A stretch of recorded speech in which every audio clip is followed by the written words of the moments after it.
Union Finance Minister Nirmala Sitharaman presented her 7th Union Budget for the fiscal year 2024-2025 today, unveiling significant changes to custom duties aimed at making a range of products more affordable for consumers. Budget estimates for 24-25.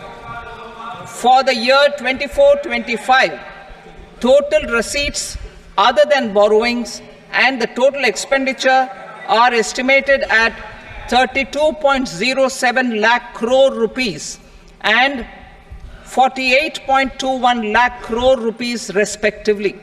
The net tax receipts are estimated at 25.83 lakh crore rupees. The fiscal deficit is estimated at 4.9% of the GDP.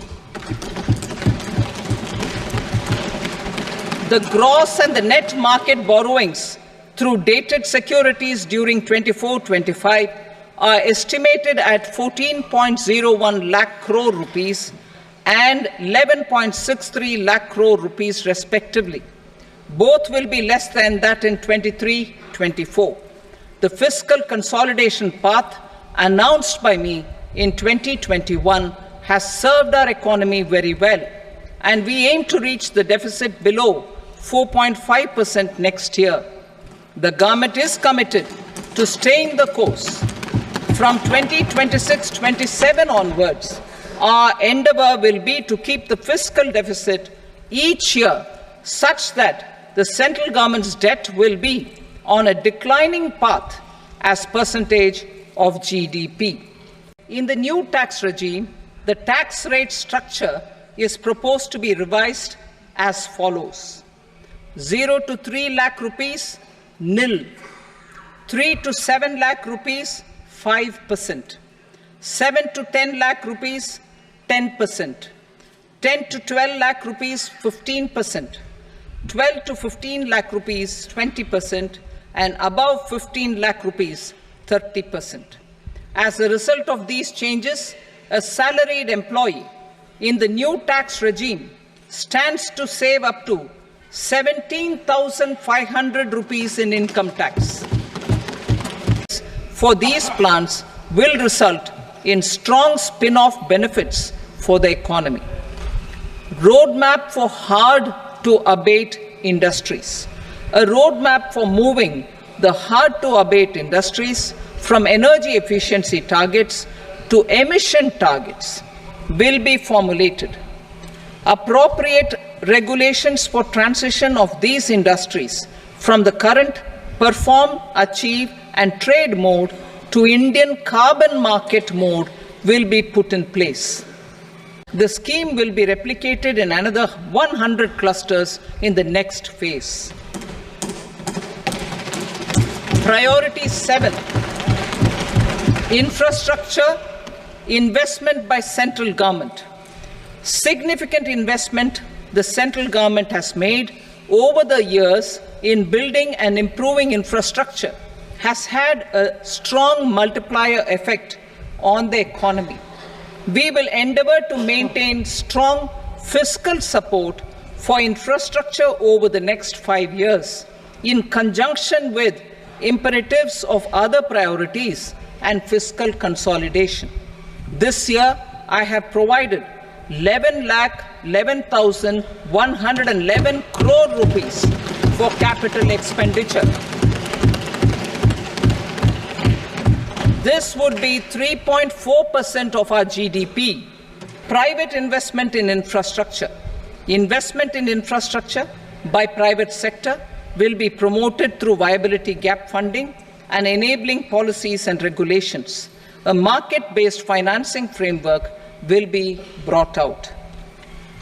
Pradhan Mantri Gram Sadak Yojana, Phase 4 of the PMGSY will be launched to provide all-weather connectivity to 25,000 rural habitations, which have become eligible in view of their population increase. Irrigation and flood mitigation.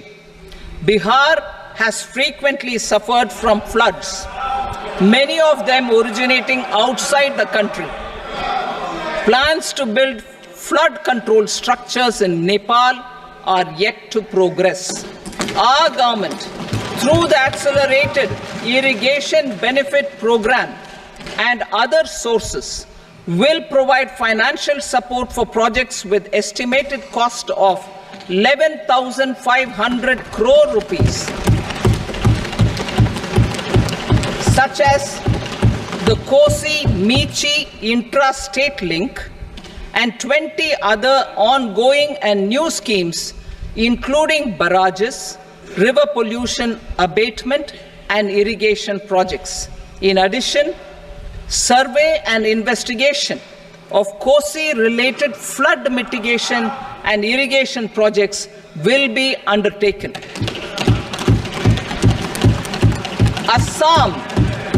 Assam grapples with floods every year by the Brahmaputra River and its tributaries originating outside India. We will provide assistance to Assam for flood management and related projects.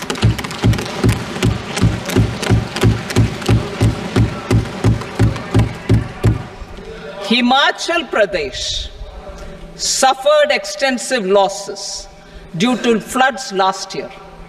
Our government will provide assistance to the state for reconstruction and rehabilitation through multilateral development assistance.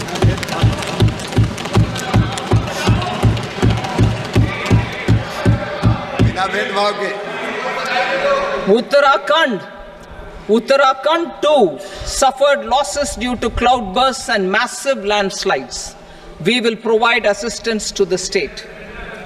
Recently, Sikkim witnessed devastating flash floods and landslides that wreaked havoc across the state. Our government will provide assistance to the state. Tourism has always been a part of our civilization. Our efforts in positioning India as a global tourist destination will also create jobs, stimulate investments, and unlock economic opportunities for other sectors. In addition to the measures outlined in the interim budget, I propose the following measures. Vishnupad Temple at Gaya and Mahabodhi Temple at Bodh Gaya in Bihar are of immense spiritual significance. Comprehensive development of Vishnupad Temple Corridor and Mahabodhi Temple Corridor will be supported, modeled on the successful Kashi Vishwanath Temple Corridor to transform them into world-class pilgrim and tourist destinations. Rajgir holds immense religious significance for Hindus, Buddhists, and Jains. The 20th Tirthankara Muniswarata temple in the Jain temple complex is ancient. The Saptarishi, or the 7 hot springs, form a warm water Brahmkund that is sacred. A comprehensive development initiative for Rajgir will be undertaken. Our government will support the development of Nalanda as a tourist center, besides reviving Nalanda University to its glorious stature. Odisha's scenic beauty, temples, monuments, craftsmanship, wildlife sanctuaries, natural landscapes, and pristine beaches make it an ultimate tourism destination. Our government will provide assistance for their development to Odisha as well. Priority 8, innovation, research, and development. We will operationalize the Anusandhan National Research Fund for basic research and prototype development. Further, we will set up a mechanism for spurring private sector-driven research and innovation at commercial scale, with a financing pool of 1 lakh crore rupees in line with the announcement in the interim budget. Space economy, with our continued emphasis on expanding the space economy by 5 times in the next 10 years, a venture capital fund of 1,000 crore rupees will be set up. Priority 9, next generation reforms. Economic policy framework. We will formulate an economic policy framework to delineate the overarching approach to economic development and set the scope of the next generation of reforms for facilitating employment opportunities and sustaining high growth. Our government will initiate and incentivize reforms for 1. Improving productivity of factors of production, and 2. Facilitating markets and sectors to become more efficient. These reforms will cover all factors of production, namely land, labor, capital, and entrepreneurship, and technology as an enabler of improving total factor productivity and bridging inequality. Effective implementation of several of these reforms requires collaboration between the center and the states, and building consensus as development of the country lies in development of the states. For promoting competitive federalism and incentivizing states for faster implementation of reforms, I propose to earmark a significant part of the 50-year interest-free loan. Working with the states, we will initiate the following reforms.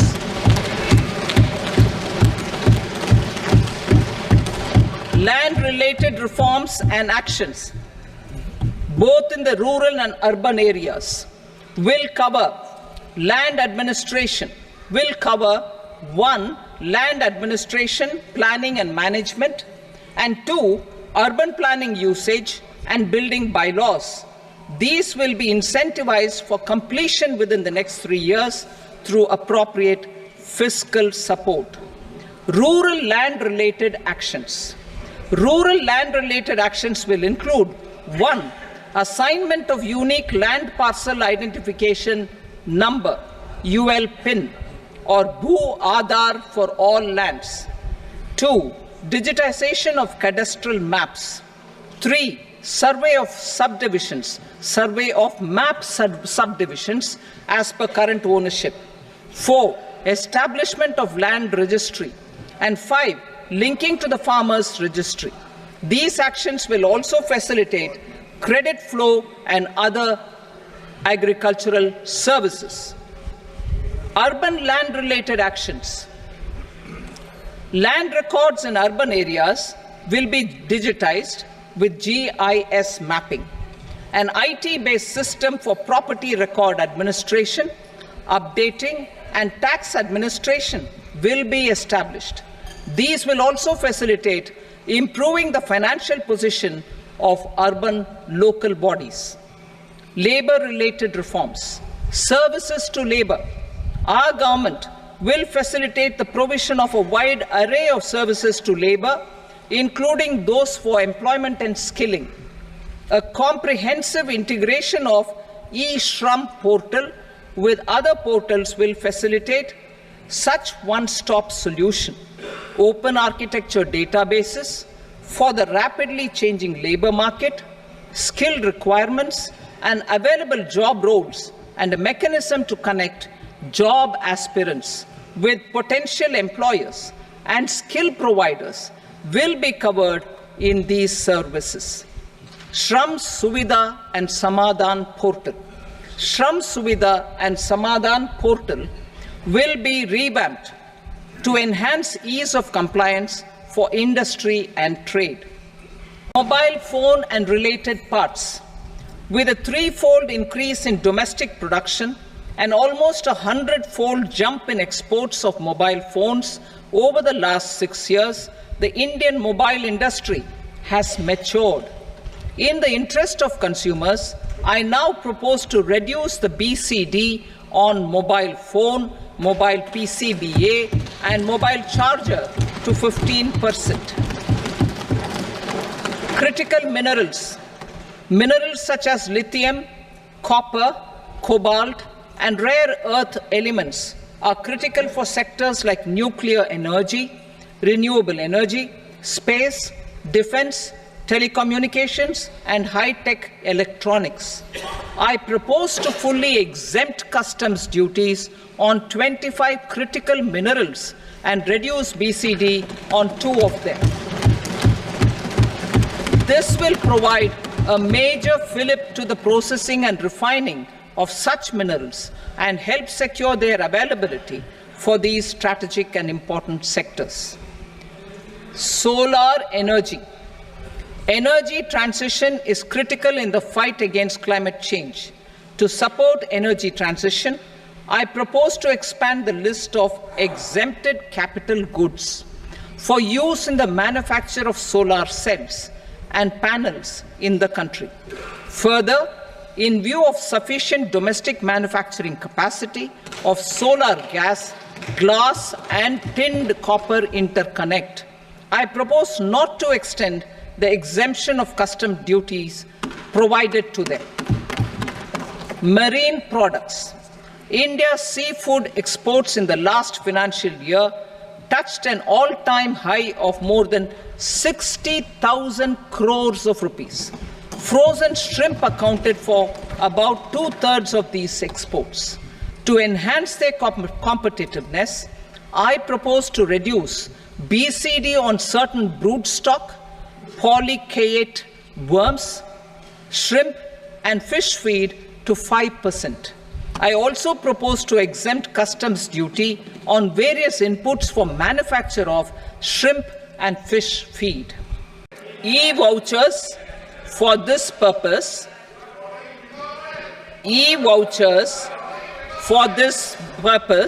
will be given directly to 1 lakh students every year for annual interest subvention of 3% of the loan amount. Priority 3, inclusive human resource development and social justice, saturation approach. Our government is committed to all-round, all-pervasive, and all-inclusive development of people, particularly farmers, youth, women, and the poor. For achieving social justice comprehensively, the saturation approach of covering all eligible people through various programs, including those for education and health, will be adopted to empower them by improving their capabilities. Implementation of schemes meant for supporting economic activities by craftsmen, artisans, self-help groups, scheduled caste, scheduled tribe, and women entrepreneurs and street vendors such as the PM Vishwakarma, PM Swanidhi, National Livelihood Missions, and Stand Up India will be stepped up. Purvodaya. The states in the eastern part of the country are rich in endowments and have strong cultural traditions. We will formulate a plan, Purvodaya, for the all-round development of the eastern region of the country, covering Bihar, Jharkhand, West Bengal, Odisha, and Andhra Pradesh. New pension scheme. The committee to review the NPS has made considerable progress in its work. I am happy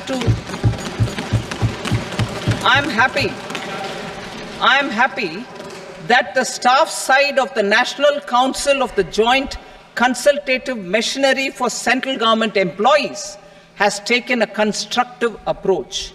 A solution will be evolved which addresses the relevant issues while maintaining fiscal prudence to protect the common citizens. Indirect taxes. Sir, I start with GST. It has decreased tax incidence on the common man, reduced compliance burden and logistics cost for trade and industry, and enhanced revenues of the central and the state governments. It is a success of vast proportions. To multiply the benefits of GST, we will strive to further simplify and rationalize the tax structure and endeavour to expand it to the remaining sectors. My proposals for customs duties intend to support domestic manufacturing, deepen local value addition, promote export competitiveness, and simplify taxation while keeping the interest of the general public and consumers surmount. In Budget 22-23, we reduced the number of customs duty rates. I propose to undertake a comprehensive review of the rate structure over the next 6 months to rationalize and simplify it for ease of trade, removal of duty inversion, and reduction of disputes. I shall now take up sector-specific customs duty proposals. Medicine and medical equipments. To provide relief to cancer patients, I propose to fully exempt 3 more medicines from customs duties.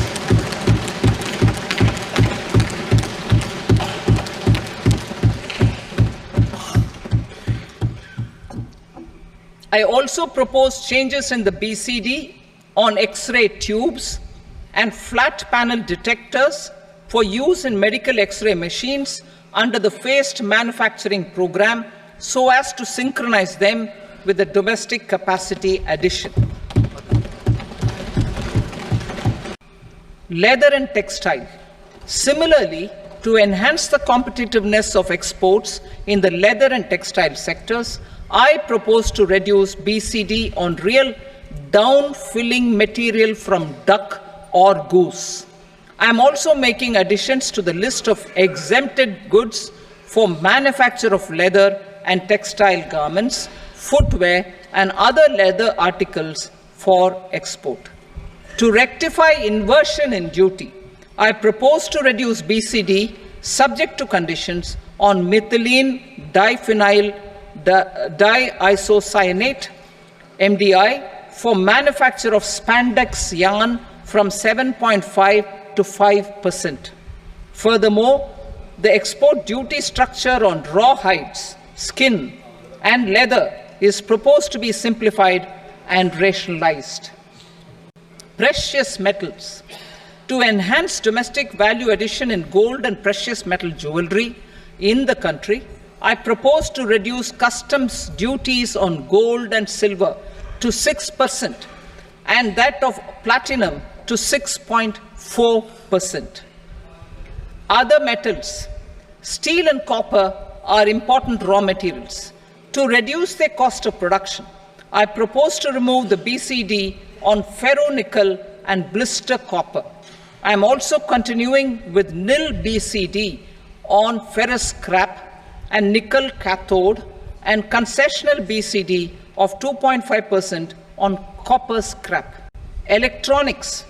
To increase value addition in the domestic electronics industry, I propose to remove the BCD subject to conditions on oxygen-free copper for manufacture of resistors. I also propose to exempt certain parts for manufacture of connectors. Trade facilitation. To promote domestic aviation and boat and ship MRO, I propose to extend the period for export of goods imported for repairs from 6 months to 1 year. I'll read that again. To promote domestic aviation and boat and ship maintenance, repair and operations, I propose to extend the period for export of goods imported for repairs from 6 months to 1 year. In the same vein, I propose to extend the time limit for re-import of goods for repairs under warranty from 3 to 5 years. Simplification for charities and TDS. The 2 tax exemption regimes for charities are proposed to be merged into one. The 5% TDS rate on many payments is being merged into the 2% TDS rate and the 20% TDS rate on repurchase of units by mutual funds or UTI is being withdrawn. TDS rate on e-commerce operators is proposed to be reduced from 1 to 0.1%.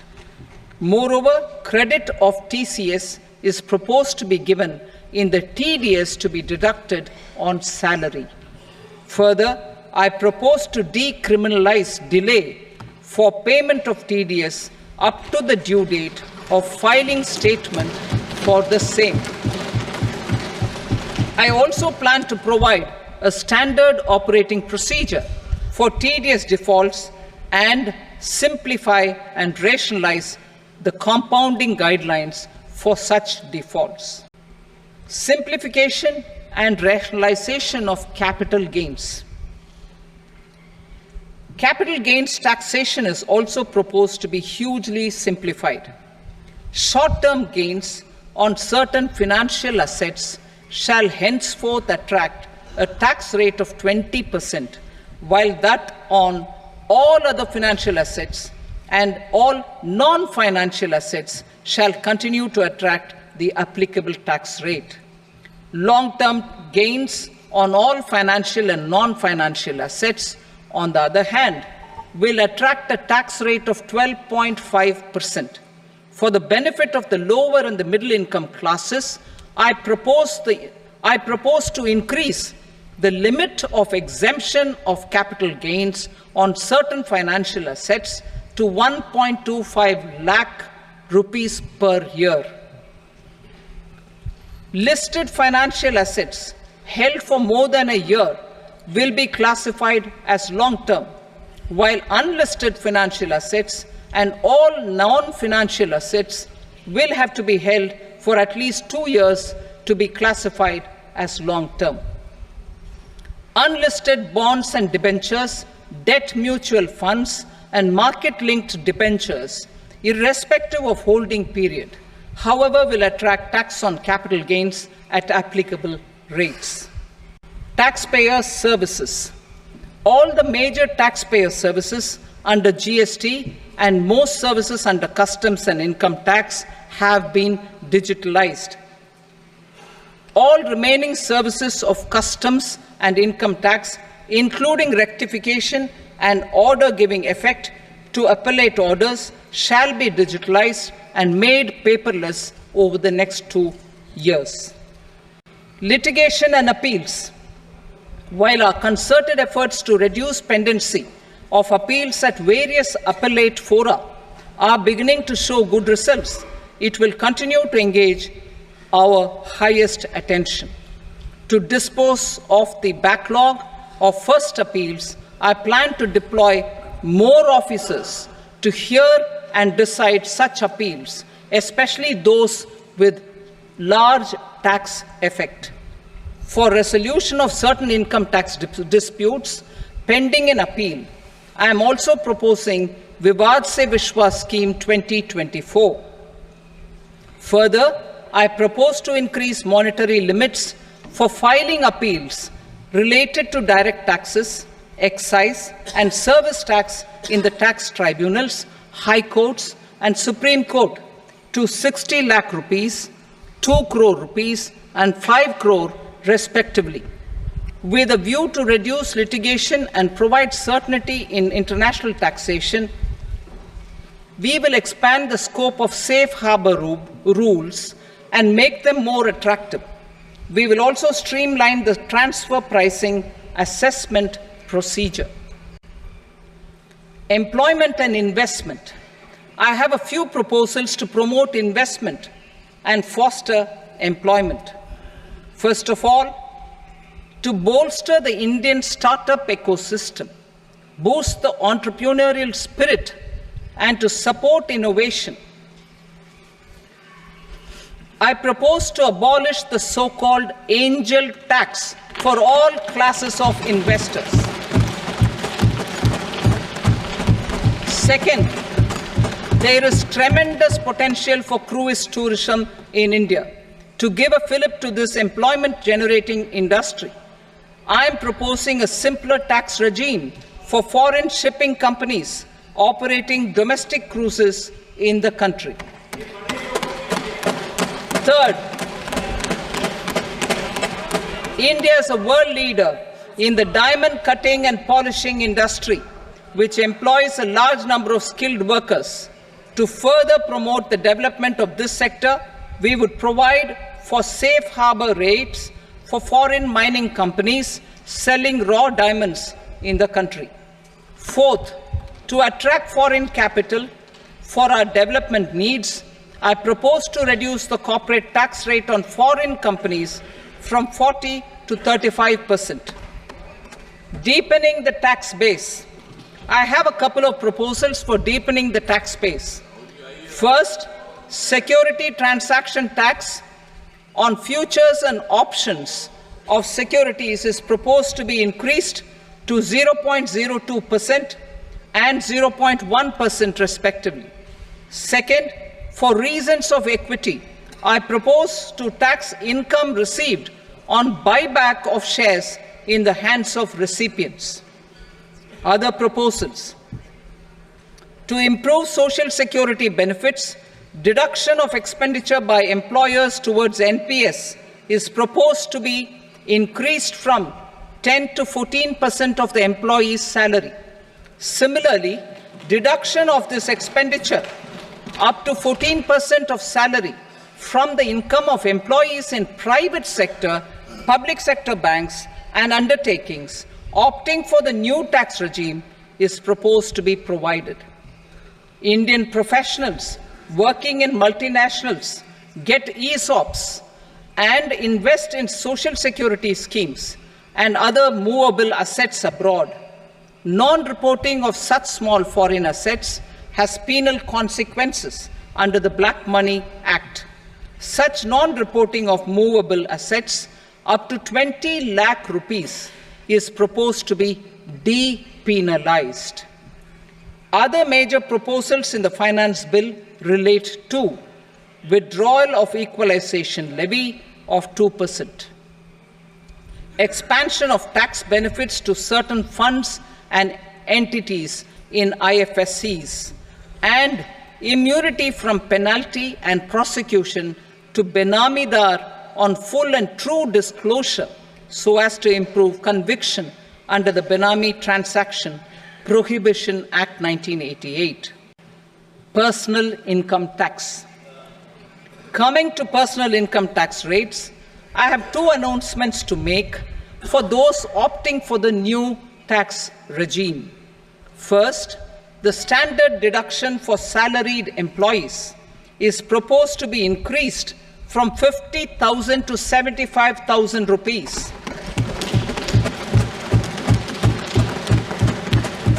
Similarly, deduction on family pension for pensioners is proposed to be enhanced from 15,000 to 25,000 rupees.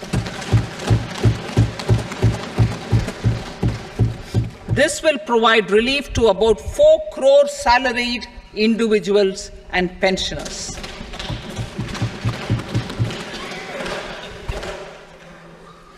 Second, in the new tax regime, the tax rate structure is proposed to be revised as follows. 0 to 3 lakh rupees, nil. 3 to 7 lakh rupees, 5%. 7 to 10 lakh rupees, 10%. 10 to 12 lakh rupees, 15%. 12 to 15 lakh rupees, 20%. And above 15 lakh rupees, 30%. As a result of these changes, a salaried employee in the new tax regime stands to save up to 17,500 rupees in income tax.